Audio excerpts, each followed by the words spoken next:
The boardroom was silent, silent enough to hear the tension breathing between gold-trimmed walls and glass reflections. The silence shattered when the check hit John's face. A crisp envelope, white, embossed, $5 million.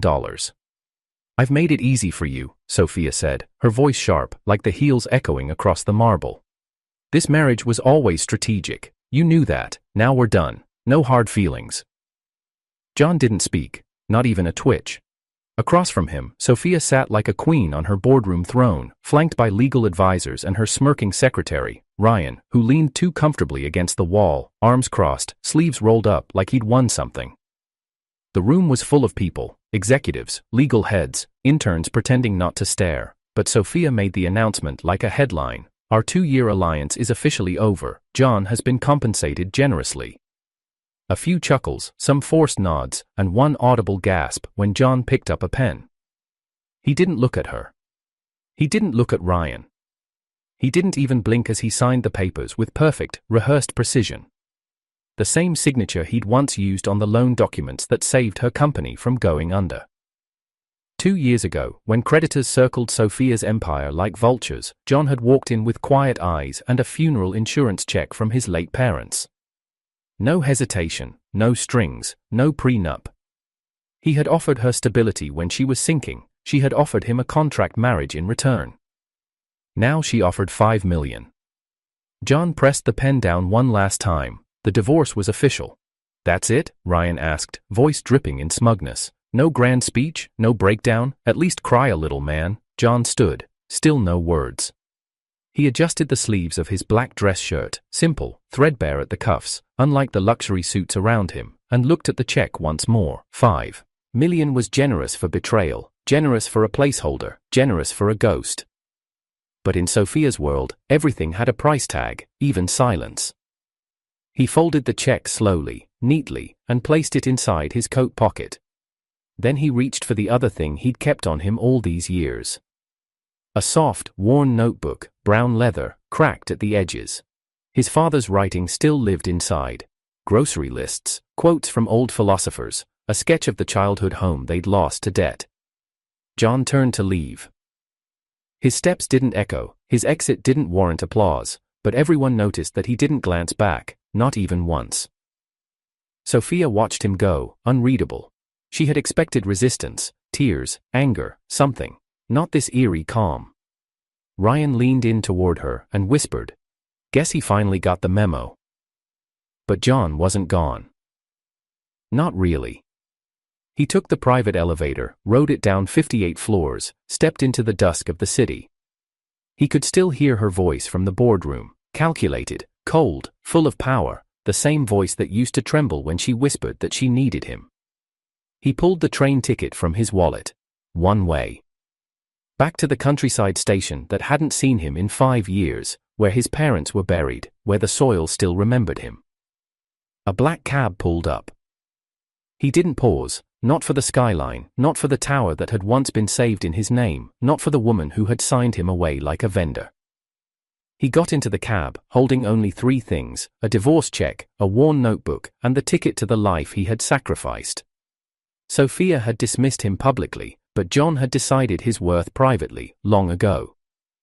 She thought she ended it, but he was just beginning. The countryside wasn't quiet, it breathed, birds cried in the trees like arguments, the wind creaked through broken wood beams, whispering forgotten names. The earth under John's boots wasn't polished marble, it was honest, cracked, alive. He stood before the decaying house. Slate roof half gone, walls streaked with rain and moss. The fence tilted like an old man trying to stay proud. The garden, once a sea of persimmons and tea roses, had grown wild. But this house didn't betray him, not like people did.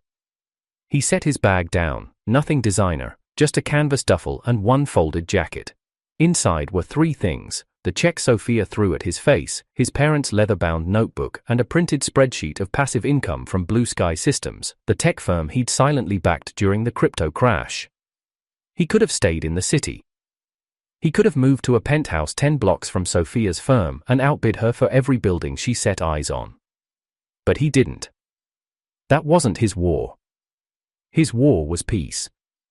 He opened the rusted gate with both hands, mindful of the vines.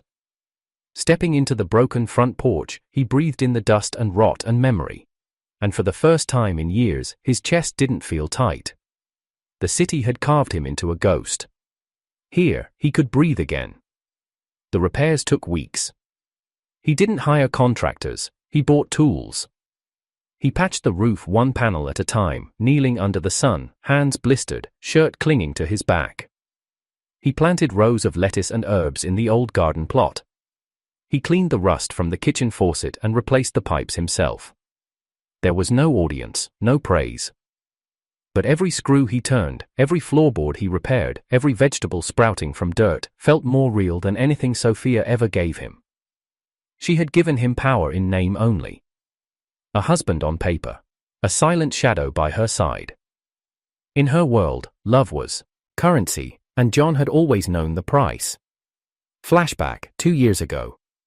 Sophia in the corner of a dim restaurant, head buried in trembling hands. The headlines behind her screamed collapse. Sinclair Holdings crashes, 32% overnight. Her voice had cracked as she said, I need time, protection, a front. John had said, I'll wire the money tomorrow. She blinked. He wasn't rich then, just smart. He'd sold a tech patent and lived modestly. The funeral payout from his parents had been sitting untouched for years. He offered it to her. No contract, no conditions. So she made one. A contract marriage, strategic, mutually beneficial. He'd get her legal protection, she'd give him legitimacy in elite circles. A fake love story, sealed with camera flashes and cold dinners. It was supposed to be business, until she began texting Ryan, until her office door began closing behind them. Until John learned what it felt like to be used, not once, but methodically, like a pawn moved square by square until sacrificed. He never confronted her. He didn't need to. Because he'd already begun preparing his exit. He'd invested his small savings in undervalued firms. Sat in silence during board meetings and listened more than he spoke, tracked the markets when she thought he was asleep. Sophia thought he was a background character. But John was building an empire in the shadows. And now, it was just him, the birds, and the land. Each morning started with watering the garden, fixing leaks, and reviewing reports from his financial advisor via slow village internet. He smiled when he saw the new numbers. He didn't need Sophia's 5 million. He had 50 well. But she didn't know that, and she never would, because to her, he was still that quiet, obedient man who signed contracts without reading them. The same man who watched her flirt with Ryan and said nothing. Let her believe that, let the world believe that. He had nothing to prove anymore. Yet there was one shadow that never left. Deborah. Years ago, before Sophia's empire, before the contract marriage, there was Deborah. They worked in the same publishing company. She had soft eyes, earth-colored scarves, and a way of listening that made you feel seen. John had thought, maybe, something real was forming. Until Sophia showed up. Sinclair Holdings had just entered publishing, and Sophia had been assigned as a temporary consultant. She swept through the office like wind in glass, loud, sharp, dangerous. She took over departments. Then she took John, with charm, with attention, with her signature seduction, a crisis disguised as vulnerability. Help me, she'd whispered. Just for a while. By the time Deborah realized what had happened, it was too late. Sophia made John hers, not out of love, but out of control. And John let it happen. Back in the countryside, he sometimes caught himself staring at the rain on the glass and thinking of Deborah. The way she used to bring him ginger tea, the way she used to scold him for forgetting lunch. The way she left, wordlessly, the moment Sophia moved into his life like a storm. He never chased Deborah. He was too ashamed. But now, as he sat under the repaired roof with a steaming bowl of cabbage stew and the stars blinking above, he wondered if that door might still be open. Meanwhile, in the city, Sophia stood in her penthouse, walls of glass offering her the skyline like a trophy. Ryan was asleep on the couch, half drunk. She didn't look at him. She looked at her phone, no new messages, not from John, not from the man she thought she'd dismissed. Like a clerk. She scrolled through the headlines. No word of him, no drama, no revenge, just absence. And that unsettled her more than any outburst ever could. The man who used to sit at her dinners in silence had vanished, and in his silence now was power. Back in the village, John closed his laptop. The day's reports were solid, his farm was thriving, his garden had bloomed early, and tomorrow, he'd build the fence. It started with a crash, not thunder, not a storm, but the violent splinter of old wood, breaking against steel boots. John dropped the spade in his hand. The front gate, once freshly repaired, now hung sideways, splintered like a snapped promise. And standing in its shadow, framed by the last blush of twilight, was Deborah. Only it wasn't her, not the Deborah he remembered. This version of her had fire in her veins and a war in her eyes. Shoulder-length hair now tied in a tight knot, glasses gone, a trench coat slung over one arm like she had just stormed out of a conference. Her boots were stained with mud, her hand held a near-empty wine bottle. And her eyes? They burned. "You think you can just disappear?" she spat. "Like I was a spreadsheet you closed?" John stood frozen, his mouth opened, closed, but no sound. She took 2 more staggering steps forward. "You don't write, you don't call, after everything?" "I didn't think you—" he began. "Wanted to see you again?" she snapped. "Congratulations, you were right." She swayed. The bottle slipped from her fingers and shattered beside the well. The same well where, years ago, John had once fished out her dropped sketchbook during an office picnic. She had laughed back then. Tonight, she collapsed. Right into his arms. Her body went limp, her forehead burned with fever, her coat reeked of city rain, cheap perfume, and heartbreak. John stared down at her, this woman who had once felt like home, and cursed silently. Not tonight, not now. But he carried her inside anyway. She woke up on his sofa, hair damp with sweat, her boots neatly placed beside a fire-lit mat. The room smelled of ginger tea and fresh linen. John was at the far end, folding blankets. "You brought me here?" she asked, voice dry. "You collapsed." She blinked, touched her forehead, then shot up.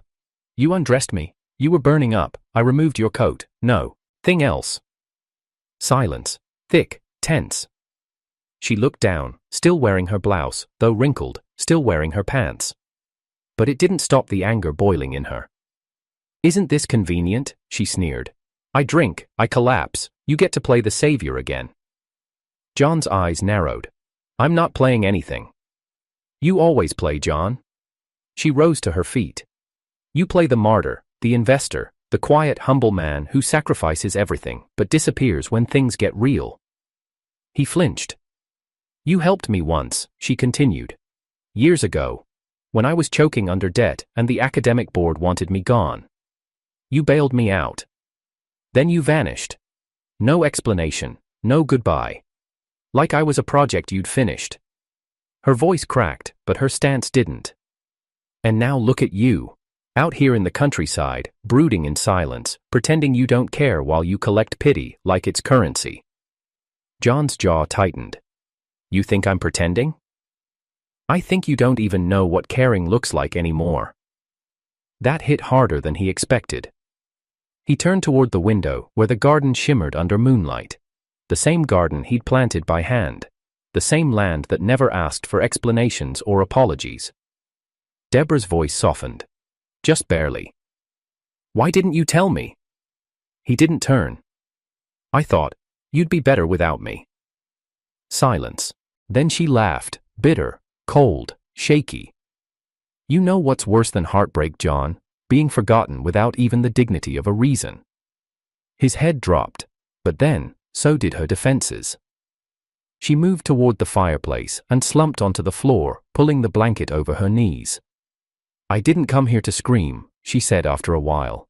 "I came because I thought I could forgive you. But looking at you now..." She turned her eyes to him. "You're still halfway gone." He didn't reply. She rose again, this time slower. Measured. And she said it like a declaration. "I came here to return the favor." He blinked. "You once saved me," she said. "Now I'm staying." "Deborah." "No." Her voice cut him. "No deals. No contracts. No escape plans." She walked to the door, paused, then turned. This time, I'm managing you. By the second week, John no longer recognized his own home. The once muted walls now wore pastel curtains, his old creaking bed had been replaced with a memory foam mattress wrapped in new ivory sheets. A bookshelf, once buried in dust, was now alphabetized by Deborah and color-coded for her own sanity. And taped across every flat surface were planting schedules, meal plans, chore rotations. Who even prints calendars anymore? John muttered one morning, staring at the laminated chart above the kitchen sink. Deborah walked by, coffee in hand, towel around her hair. People who care about order, you should try it sometime. He scoffed. This is a farm, not a military camp. It was a disaster zone before I came, she replied sweetly, sipping. That week, he woke up before sunrise. Not because he wanted to, but because Deborah had set 3 alarms outside his door, each louder than the last. Her handwritten note beside them read, "Rise and till, or sleep and rot, your choice, Farmer Moody." So he rose, tilled, resented every second of it. She met him outside in boots too clean for real work and a clipboard too serious for vegetables. Tomatoes go in row A, spinach row B, carrots in raised beds only. You made blueprints for carrots. Yes, unlike your chaotic method of vibes and hopes. He gritted his teeth. You're enjoying this, aren't you? Deborah smiled, immensely. By day, they clashed. She labeled spice jars and yelled when he misplaced cumin for cinnamon. He hid her clipboards under piles of laundry just to watch her spiral. She banned instant noodles. He snuck them in like contraband. But by night, everything changed. One evening, under the sprawling grapevine, they shared a pot of corn soup. Deborah sat barefoot, hair down, her coat draped over her lap. John poured the soup carefully, the steam curling between them. Neither spoke. The silence wasn't awkward, it was settled, like something finally finding where it belonged. Later that night, John passed her workspace on the way to the kitchen. She sat hunched over her laptop, the glow of the screen painting shadows across her cheekbones. Her glasses were back, slipping down her nose. A half-drunk mug sat cold beside her. Without thinking, he placed a fresh cup of chamomile on the desk. She looked up, startled. Their eyes met. She didn't say thank you. She didn't need to. And neither of them spoke of the way her hand lingered near his for just a second too long. One evening, it rained. Hard. The roof rattled. The garden puddled. And Deborah, stubborn as always, insisted on finishing her academic report by the fireplace. John watched from the kitchen as she typed furiously, fingers moving like storm winds. He made tea. 10 minutes later, he peeked again, and froze. Deborah was slumped sideways, glasses askew, laptop still open. Asleep. He didn't call her name. Instead, he picked up the plaid blanket from the couch and walked slowly, quietly to her. She stirred faintly when the blanket touched her shoulders, but didn't wake. Her face, without tension, without words, was softer than he remembered, younger, sadder. He stood there too long. By the 3rd week, the house didn't feel like his anymore. It felt like theirs. And that terrified him. Because every time Deborah brushed past him in the hallway, every time her laughter echoed in the kitchen, every time he saw her shoes beside his at the door, he felt something dangerous. Hope. He crushed it fast. He told himself this was temporary, that she was brilliant, far too brilliant for someone like him. That one day, she'd be called back to the city, to bigger things, to her world of conferences, lectures, accolades, and when that day came, she'd leave. Like Sophia, like everyone, so he built walls. Again, when she laughed too freely, he turned away. When her hand brushed his while handing him tea, he moved too fast. When she asked if he ever missed anyone, he replied, no. He fought every impulse to reach out, to stay longer in the room, to memorize her voice when she read aloud from her journal. Because if he let himself fall again, this time, he wouldn't survive the break. But Deborah noticed. She saw the stiffness in his shoulders. The way he avoided her gaze when their fingers accidentally touched. The way he never looked directly at her when she smiled. One night, as they sat on the porch beneath the stars, she whispered, "You keep trying to pretend I'm not here." He didn't respond. Why? He swallowed, hard. Because I don't want to need you, he said quietly. She turned her face away. You already do. Neither said a word after that. The stars kept shining, but something fragile had cracked wide open between them. The rain started as a whisper. A soft drizzle against the wooden roof, a lullaby on tin and stone. But within hours, it became war. Thunder cracked the sky open like a curse. Wind tore branches from the trees, and by nightfall, the village was drowning in mud and darkness. John stood by the window, flashlight in hand, jaw tight. The hillside's too soft. If it slips, Aunt Wu's house is right below it. Deborah looked up from the fireplace, already halfway into her coat. Then we go. We? He grabbed her arm. The road's caved in, trees are down, it's suicide out there. She pulled her boots on. So we let her die because it's inconvenient? He hesitated. She didn't. She slammed the door behind her. Time passed like smoke in the wind. John paced. He tried to call, no signal. Tried to drive, the mud had swallowed the truck wheels. So he waited. Each thunderclap felt like punishment. Every second stretched, sharpened, bled. Until headlights broke the dark. And there she was. Deborah, drenched, hair plastered to her face, one sleeve torn, the other missing entirely, barefoot, eyes wild. Behind her, Aunt Wu, wrapped in a blanket, clutching her arm like salvation. John ran forward. Deborah, I'm fine, she gasped, collapsing against the truck. Check on her. He did. Rushed Aunt Wu inside, called the local medic, lit every candle in the house. Only when Aunt Wu was warm, safe, and sleeping in the guest room, did he turn back to Deborah. She was sitting on the porch steps. Mud streaked down her cheeks, mixing with tears, or maybe just rain. He crouched beside her, and for the first time since their reunion, he reached for her hand. Why would you do that? She didn't answer. She just leaned her head against his shoulder, and he let her. They drove to the local hospital in the morning, just for checkups. Deborah had bruises, maybe a sprain. Aunt Wu needed observation.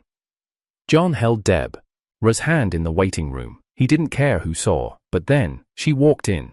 The doors slammed open like a bad omen. Sophia, in a soaked designer trench, heels caked with mud, mascara streaking like war paint. Her umbrella lay broken in her hand, as useless as the lies she used to tell. She looked at John, then at Deborah, then exploded. Oh, this is where you've been hiding? John stood slowly. Sophia. She marched forward. You disappeared for this? This rural maid you picked up like a stray dog? Deborah stood too, calm, cold, dignified. John tried to speak, but Deborah placed a hand on his chest, softly pushing him back. I'm not the one who needs defending. Sophia turned to her. Who even are you? Some desperate ex crawling back for table scraps? Deborah's voice was ice. No, I'm the woman who buried her pride long ago, the one who watched from the sidelines while you turned loyalty into leverage. Sophia blinked. Deborah stepped closer. You want to talk desperation? Let's talk about your company hemorrhaging investors. Let's talk about your ex-secretary Ryan and the offshore accounts he used your signature to authorize. Sophia's mouth opened, but no sound came. Deborah continued, voice low but cutting. The board knows. The media will too. You're drowning, Sophia, and the man you threw away, he already learned how to breathe underwater. Gasps echoed from the nearby nurses. Sophia staggered back as if slapped. She turned to John. You let her speak to me like this? He looked her in the eye and said nothing. Sophia's lip trembled, then she turned and ran. Her heels echoed like a retreat. That night, silence returned, but it wasn't empty, it was full of everything unspoken. John sat beside Deborah by the fireplace, their hands brushing once, twice, until they didn't need to move away anymore. Because tonight, no one was pretending. Not anymore. The door didn't even creak when it opened this time. John looked up from the tomatoes he was chopping. Deborah stood in the entryway, bag slung over one shoulder, expression defiant. I'm back. He blinked. You were never invited. I brought honey. She held up a jar smugly. And I replaced the light in the pantry, again. He set the knife down with a sigh. We talked about this. You monologued. I ignored. She walked in like she owned the place. He followed her with his eyes, watched as she kicked her muddy shoes off near the doorway, shrugged off her sweater, and immediately opened the fridge like it was hers, because it was. At least now, it felt that way. The war resumed. A ridiculous, chaotic, strangely beautiful war. She hated how he watered the vegetables at noon instead of early morning. He hated her soy sauce obsession when cooking meat. She said he sulked too much. He said she stomped like a horse. One morning, she rewired the shower head without telling him. He came out spluttering from a freezing spray. That evening, he nailed her laminated schedule to the barn door. She retaliated by drawing devil horns on his childhood photo and taping it to the fridge. "You are the most infuriating woman I have ever. Say it again and I'll build a second bathroom and lock you out of both."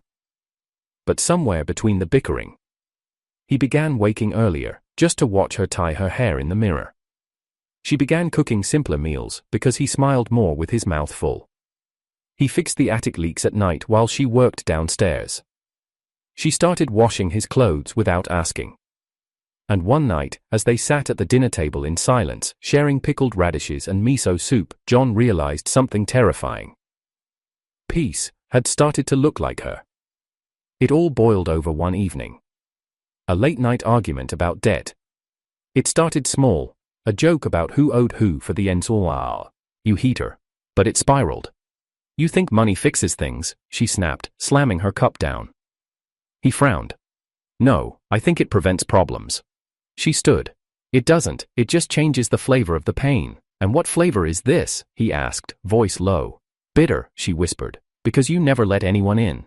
He stood too. "I let you in." "No, John, you let me help you, then you left. You always leave before it gets too real." His eyes burned. "I left because I thought I'd poison your future." She froze. He took a step closer, voice trembling. "You were brilliant, Deborah. I was just a shadow, broken, angry, and already halfway gone. I didn't want to be the thing that held you back. And what if I wanted to be held?" Her voice cracked. She stared at him. "I wasn't asking for perfection, John. I was asking for you. I thought I'd ruin you. You were the seed of me." Silence. It pressed into the space between them, thick with unsaid memories.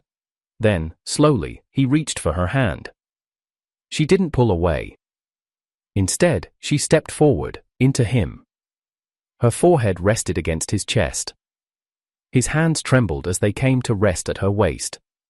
No words now, just breath, shared, heavy, real. Then she looked up, and kissed him. Not like in stories, not crashing and breathless. But slow, earned. A soft meeting of two people who had broken, healed, grown, and found each other again, not by accident, but by choice. Their lips met, and stayed. A union of equals. Of quiet power and patient strength. Of wounds kissed, not hidden. Tomorrow, finally allowed to begin. 5 years later. The house didn't groan anymore when the wind passed through. Instead, it breathed. There was life here now, rich, sun-dappled, loud, and often sticky with jam stains and muddy shoes. The courtyard had transformed. Rows of sunflowers leaned over smiling marigolds. A grapevine curled above a wooden bench where a child's drawing was pinned with a clothespin. Tomatoes dangled plump on the vine. A small lemon tree stood proudly in the center. Deborah had named it Professor Yellow. Inside the house, the air was filled with overlapping sounds, piano scales being mangled, a kettle whistling too long, someone yelling, "Tom, not with your feet." John stood in the kitchen, slicing peaches. He was still the same man, broad shoulders, quiet posture, but the lines at the corners of his eyes came from smiling now, not sleepless regret. He watched through the window as a small boy in green overalls ran in crooked zigzags across the garden, chasing a butterfly and yelling nonsense. "Pinyin.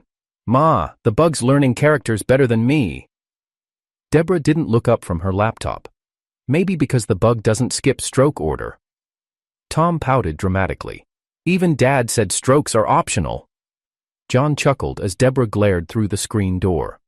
"You said that," she barked. "I might have implied it," John said with a shrug. "Freedom of artistic expression.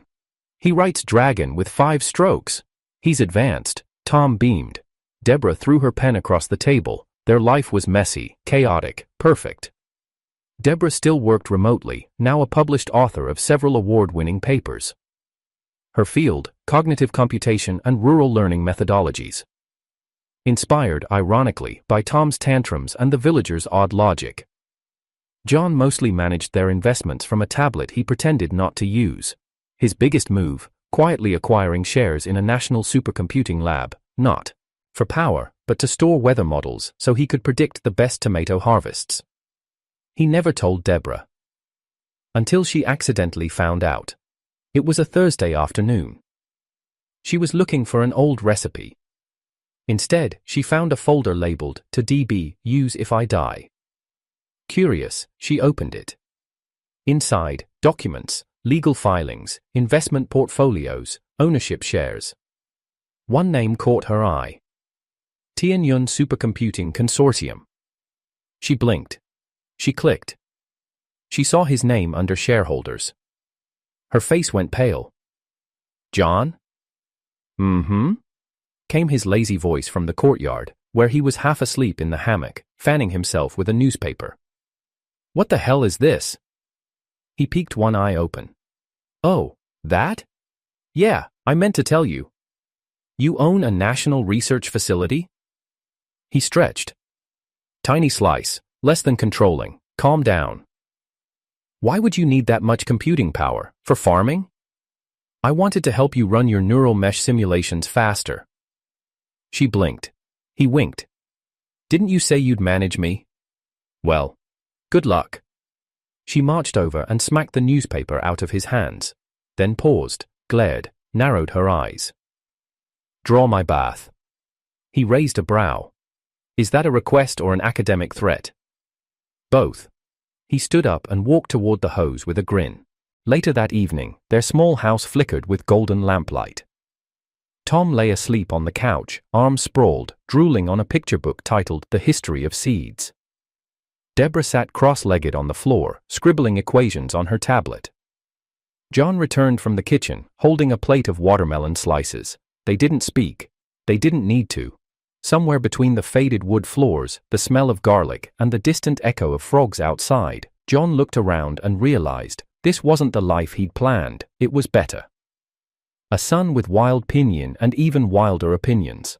A wife who'd once stormed into his life drunk, furious, and burning. A home that had been broken, then rebuilt with muddy boots and laughter. He stepped outside into the garden, barefoot, picked a single ripe tomato. Turned toward the camera. Held it in his palm and said, softly, "Turns out, fattening up your investor was never the point. Letting her take over your life, now that was the real deal."